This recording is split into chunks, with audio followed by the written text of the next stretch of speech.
Waktu itu kami semua melihatnya nggak takut, tapi malah penasaran. Ini siapa?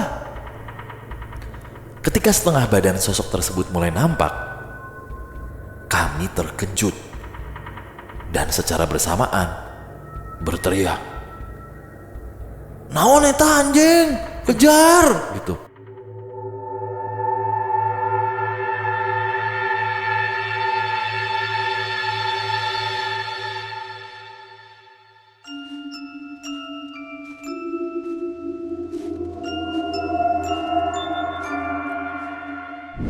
Assalamualaikum warahmatullahi wabarakatuh. Shalom. Om Swastiastu. Namo Buddhaya. Salam kebajikan. Selamat datang kembali di podcast Malam Kliwon episode 571. Yes, selamat pagi, siang, sore teman Kliwon. Dimanapun Anda berada, sehat selalu, murah rezekinya. Yang dengerin di Spotify ataupun yang nonton di YouTube. Iya. Itu Nih dia. kita mau ngingetin lagi buat teman Kliwon yang pengen cerita ke PMK. Ada dua caranya. Pertama, kalian bisa kirim ceritanya ke Google Form. Silahkan langsung klik link di bio Instagramnya PMK. Atau kedua, jadi tamu di perbincangan Malam Kliwon. Silakan langsung kirim voice note ke email di bawah ini. Itu dia. Ya. Jangan lupa subrek dulu nih guys. Oh iya, bener. YouTube-nya ya. Dan juga follow Instagram. Apa? Follow Spotify. Follow Spotify. Nyalain lonceng kita yang empuk. Aduh, ini sebelum cerita gue mau intermezzo sedikit. Intermezzo Kayaknya- Giuseppe Meazza. Kayaknya San gue Siro. ini mendapatkan bakat asal nyeplos nyeletuk tuh dari nyokap gue juga salah satunya. Nah, ini seru nih. Minggu lalu gue sekeluarga tuh main gitulah ke sebuah park gitu di daerah Bintaro atau BSD gue lupa. Pokoknya di sana tuh emang banyak keluarga jalan bareng-bareng. Oh, Jadi iya. banyak yang bawa apa namanya? Susrahan. Stroller. Hah? Susrahan. Hampers. Hampers. Ya, banyak yang bawa stroller gitu. Jadi ada keluarga satu bawa stroller. Oh, iya. Gua kan juga kan. Mm-mm. Ponakan gue pakai stroller. Nah, sampai di satu area gitu ada kambing-kambing kecil gitulah. Nah, di belakang keluarga gua ada keluarga masuk tuh. Set. Pas masuk nyokap gua nengok gitu kan. Terus gitu dia kayak merespon gitu. Oh, kaget. Kaget. Terus cucuk nyamperin gua. "Dek, mama kira yang belakang keluarganya bawa stroller. Gak taunya tuh anjing nenek-nenek pakai kursi roda. Ya. Kirain stroller." Gue bilang udah anjing asal banget ya mulutnya ya. Kursi rodanya yang didorong, bukan yang Didorong. remote gitu. Oh, ada juga yang remote ya. Yang remote. Ini masih manual dia. Iya, yang Masih remote kan didorong. yang bisa sendiri tuh. Tergantung dinamonya kilikan apa enggak tuh. Warnanya apa juga tuh? Ada yang merah, hijau. Main di Amoy. Ya. Aduh. Gitu anjir, cablak juga sama gua salah-salah. Enggak nyablak. Emang Salah-salah kan? kaget. Iya, iya kan? Iya Terus sih. diucap gitu. Ya itulah. Oke. Kita sudah kedatangan seorang teman Kliwon di sini nih. Coba Iya. kasih Coba lihat. kasih lihat. Nah, sekali-sekali. Nah, dia dada. Tahu. Iya. Dari tadi celingak kayak wasit voli lu. Iya. Ini salah satu teman Kliwon yang cukup loyalitas. Yoi. Profesinya sebagai karyawan swasta, tapi hobinya adalah ultras. Terus Karena tinggalnya di Kreo, karena bikin Kreo mulu dia. Koreo. Oh, Koreo. Oreo. Oh, Oreo. Tahu enggak lu? Itu apa? Oreo. Gorio. Yang orang Jepang. Iya. Oreo. Oke, ini kita sudah dapat sebuah cerita dari teman Kliwon yang gak mau disebutkan namanya. Sebut aja namanya Mawar ya. Assalamualaikum, salam kenal semuanya. Sebut aja nama aku Mawar. Aku mau cerita tentang apa yang terjadi di kos kakak perempuanku di daerah Jogja. Aku ini adalah anak kedua dari 2 bersaudara. Dan usiaku dengan kakakku ini berjarak 8 tahun. Sebut saja nama kakakku ini Kak Mes gitu ya. Jadi Kak Mes ini berkuliah di salah satu politeknik swasta di Jogja. Setiap libur panjang sekolah, aku sering main ke Jogja dan nginep di kosannya. Kosan Kak Mes nih merupakan kosan putri 2 lantai, dengan 3 kamar kos di lantai 1, 5 kamar di lantai 2, dan terdapat 2 kamar mandi yang bareng-bareng gitu di tiap lantai. Kamar kos Kak Mes ada di lantai 2, tepat bersebelahan dengan tangga penghubung antara lantai 1 dan 2. Kamar Kak Mes nih hanya memiliki 1 jendela model nako. Jendela jadul gitulah, yang berseberangan sama arah pintu kamar. Di tahun 2011, libur sekolah pun tiba. Dan aku akan nginep di kosan kakak selama 4 hari. Kebetulan siang itu aku di kosannya Kak Mes sendirian ya, karena kakak harus ke kampus untuk ngurus beberapa hal. Kakak mengirim SMS kepadaku untuk nyuruh aku segera mandi, karena setelah ini dia pulang dari kampus dan akan ngajak aku jalan-jalan ke Malioboro. Saya pun segera mengunci pintu kamar dan menuju kamar mandi. Posisi kamar mandinya tuh ada di sebelah tangga. Urutannya tuh kamarnya kakak, tangga, dan kamar mandi.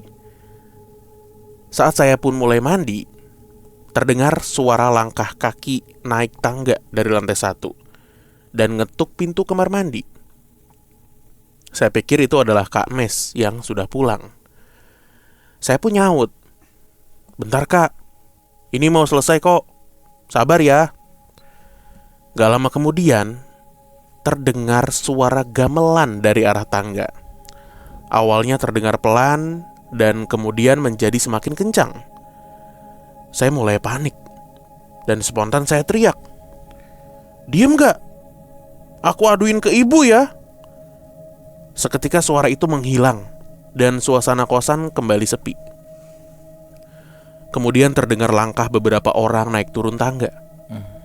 Segera saya percepat mandi dan saat saya buka pintu kamar mandi, tiba-tiba suara itu hilang. Dan di luar kamar mandi gak ada siapapun. Kemudian saya segera menuju kamar dan memutuskan untuk tidak bercerita ke Kak Mes dan tetap melanjutin rencana ke Malioboro. Singkat cerita, kami pulang dan segera mandi untuk tidur. Lalu tidur gitu ya.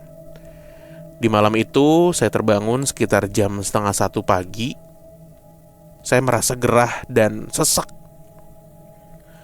Namun ketika saya membuka mata, saya melihat ada orang berkebaya hijau sedang duduk tepat di sebelah kasur. Dan ia sedang bersenandung, seperti menyanyikan tembang Jawa. Sesaat kemudian wanita itu menatap ke arah saya dan tersenyum. Namun senyumnya terasa menyeramkan. Saya ketakutan dan segera membangunkan Kak Mes. Tapi tangan saya rasanya berat sekali dan gak ada suara yang keluar dari mulut saya. Kemudian Kak Mes ini terbangun karena ada suara alarm untuk dia sholat malam. Langsung orang berkebaya itu menghilang.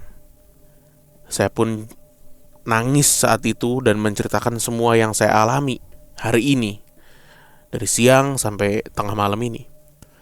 Kak Mes kemudian menelepon ibu dan cerita semua yang aku alami. Ternyata memang suara senandung dan gamelan itu sering Kak Mes dengar. Tapi selama ini ia gak pernah ngambil pusing dan memilih untuk mengabaikannya aja. Malam itu juga orang tua kami segera menuju Jogja dan baru tiba sekitar pukul 8 pagi dan langsung melakukan pengecekan. Ibu kami memang seorang yang punya kelebihan lah, atau biasa dibilang indigo.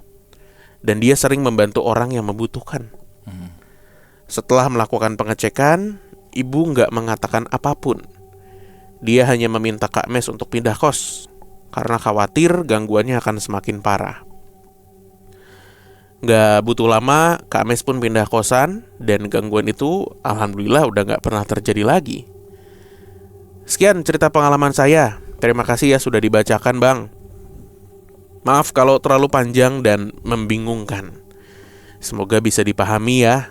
Dan semoga PMK makin jaya dan banyak sponsor yang masuk. Amin. Terima kasih Mawar.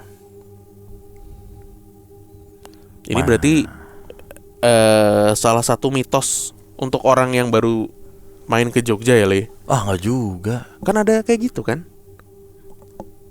Sempet FYP juga berapa kali tuh. Jadi kalau orang baru pertama kali di Jogja, itu ada mitosnya dia akan disambut gitu. Iya. Suara apa namanya? Derap kaki pasukan, terus ada kayak, suara iya. gamelan di tengah malam gitu ya. Tapi dia sampai ngelihat sosok berwarna hijau itu. Apa tuh? Nggak tahu. Pemain Real Betis? Corinthians mungkin. Anjir. Atau pemain Panathinaikos. Corinthians tuh hijau ya? Nggak tahu deh. Celtic dah, pemain Celtic Iya, main mungkin. Celtic. Lagi study tour. Di Corinthians tuh merah hitam dia. Salah berarti. Celtic namanya. Celtic. Terus bapak ibunya ke Jogja Jemput kan. emaknya orang bisa gitu dah. Oh.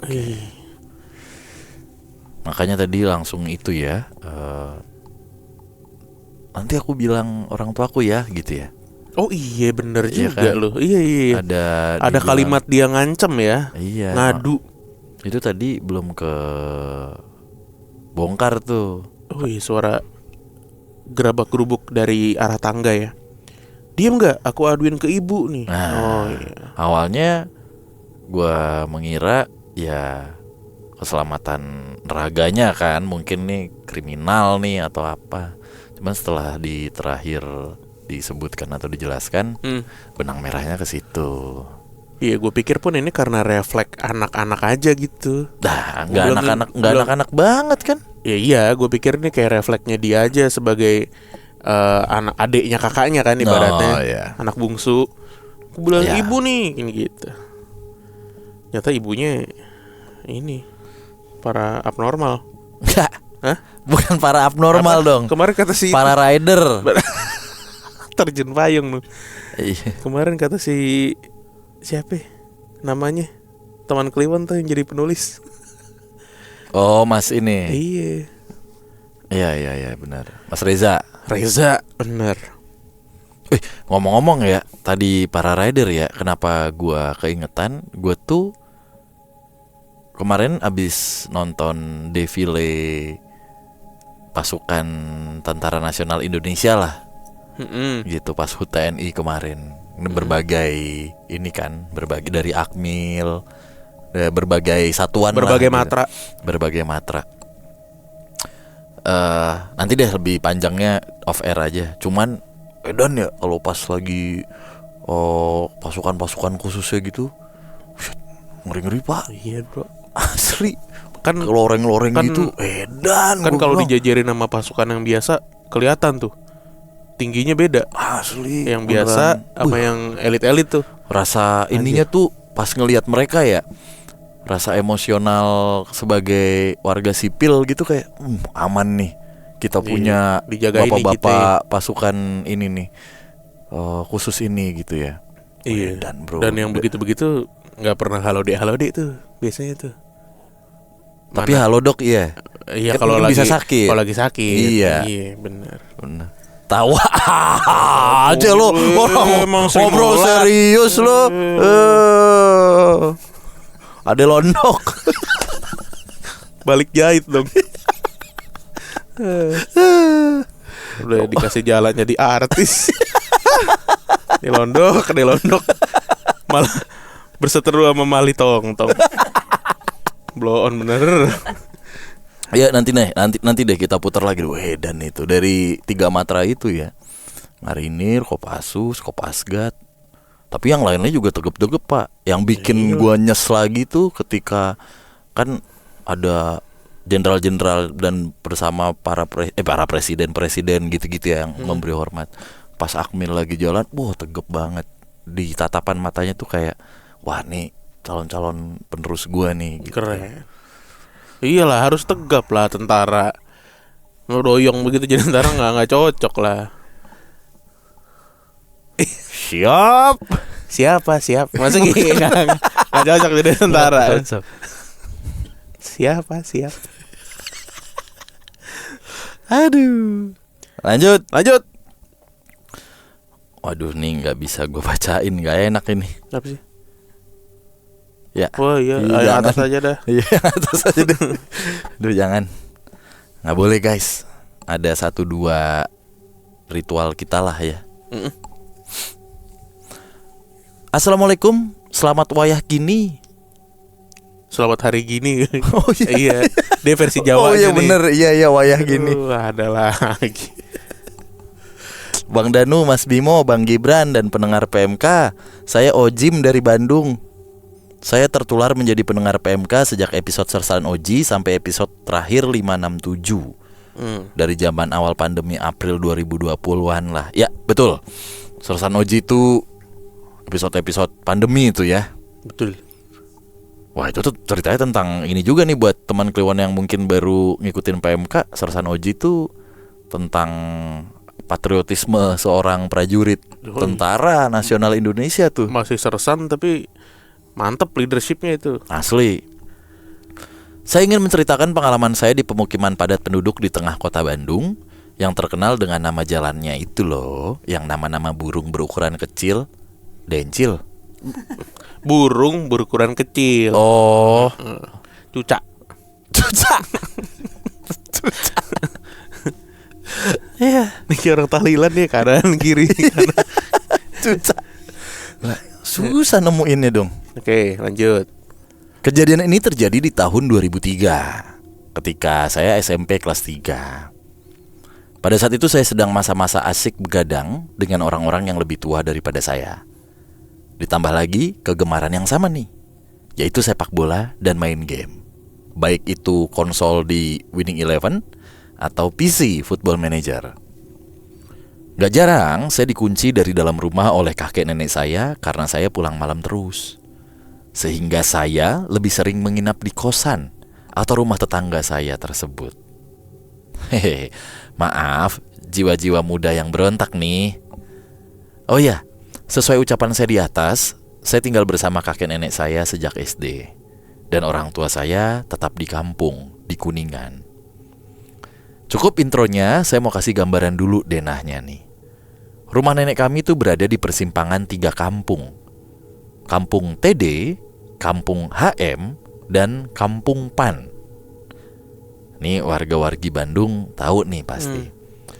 Tepat di depan rumah kami itu adalah tanjakan, yang dimana kalau kita turun ke bawah itu sudah memasuki Kampung PAN. Namun, jika kita menyeberang ke seberang jalan itu, sudah memasuki Kampung HM. Tahun 2003, Indonesia sedang marak dengan banyaknya rental PS.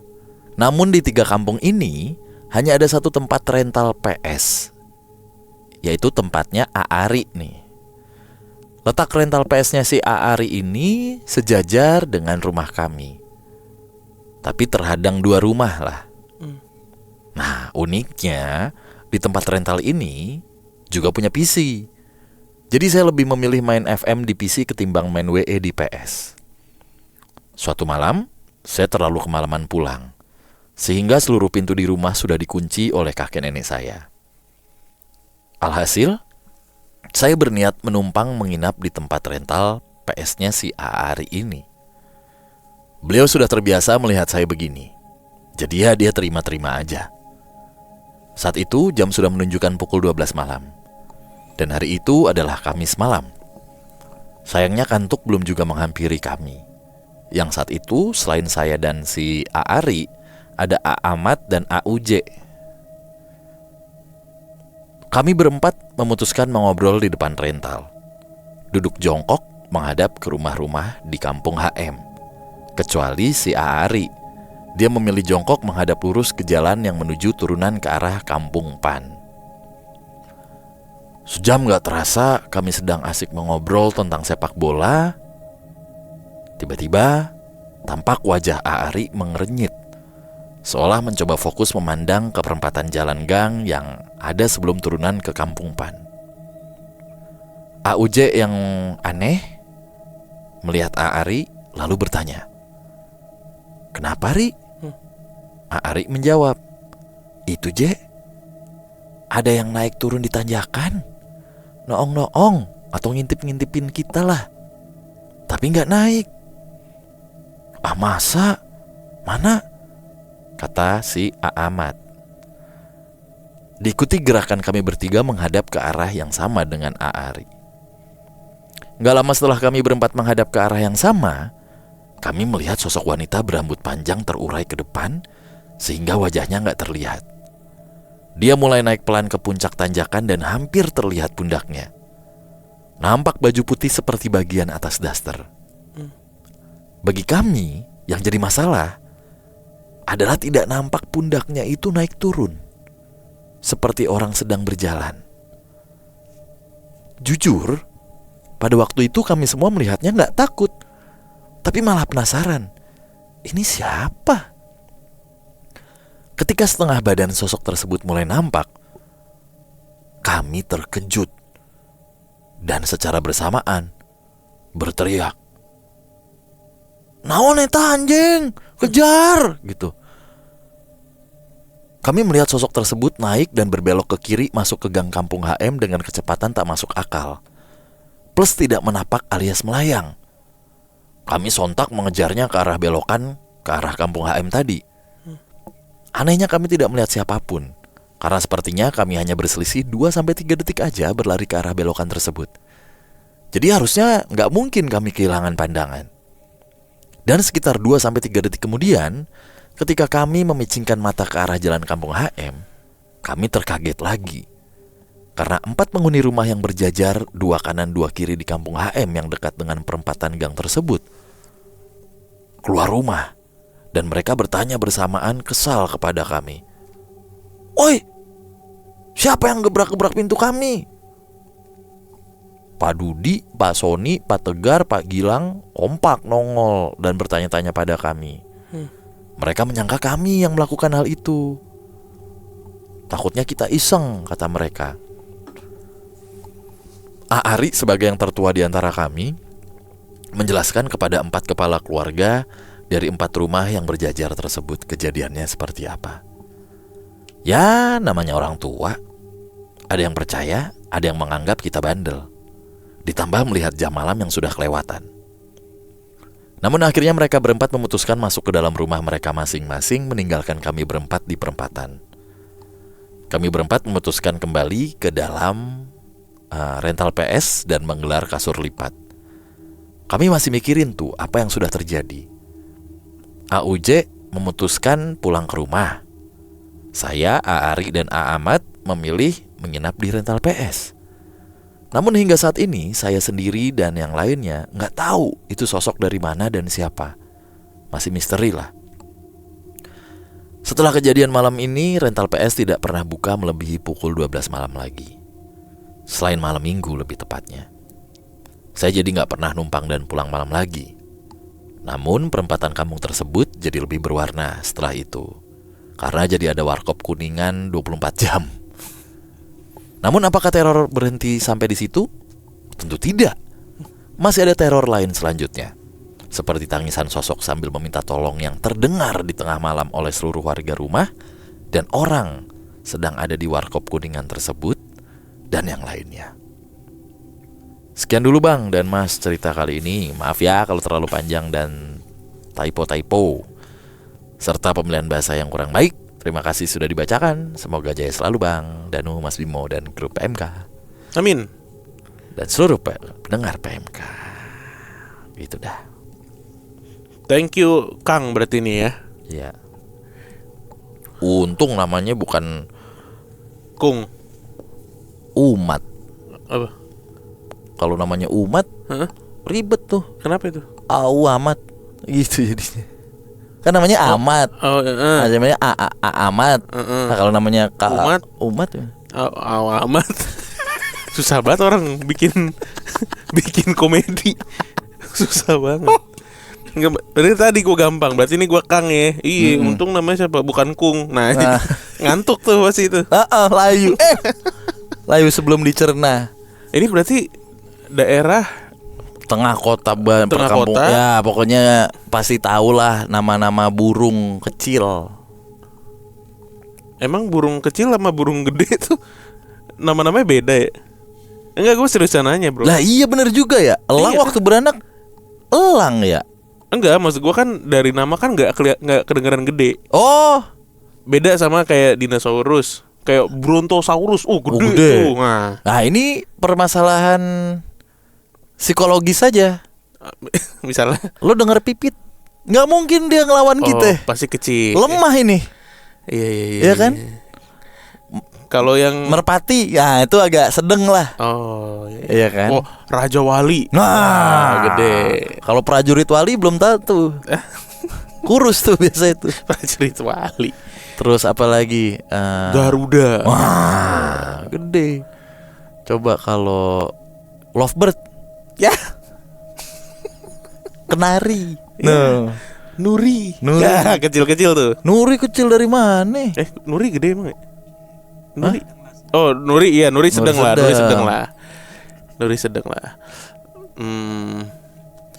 Iya ya. Iya. Tapi enggak, masih enggak ini gue. Burung kecil sama burung gede. Ini masalah psikologi aja. Kita Iya. Tahu. Kayak kecil. kalau Gitu benar. Iya. Ada yang di tengah-tengahnya.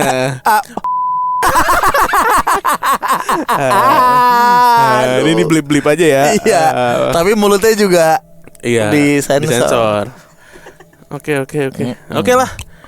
Bener gitu. Oh iya, masalah mau di keluar tetangga nih ya. Jadi minggu lalu ada temen gue main nih ke rumah. Sampai jam 3 gue udah ngantuk banget. Tapi udah lama gak ketemu, ya udahlah. Temen gue bawa motor kayak Vespa. 2 tak. Oh, Vespa lama. Tapi racing kayak gue lah, yang Iya. udah dikorek gitu lah. Modif, Karena dia datang sekitar jam 9, gue belum datang ke rumah bahkan. Gue baru datang jam 10-an. Nah, berarti dari jam 9 ke jam 3 tuh berapa lama tuh? 6 jam. 6 jam tuh. Vespa dingin dong. Mm-mm. Jam 3-an itu pas gue mau pas dia mau pulang nyetar, gue udah ngantuk banget ya. Gitu kan. Aduh, PR nih. Udah.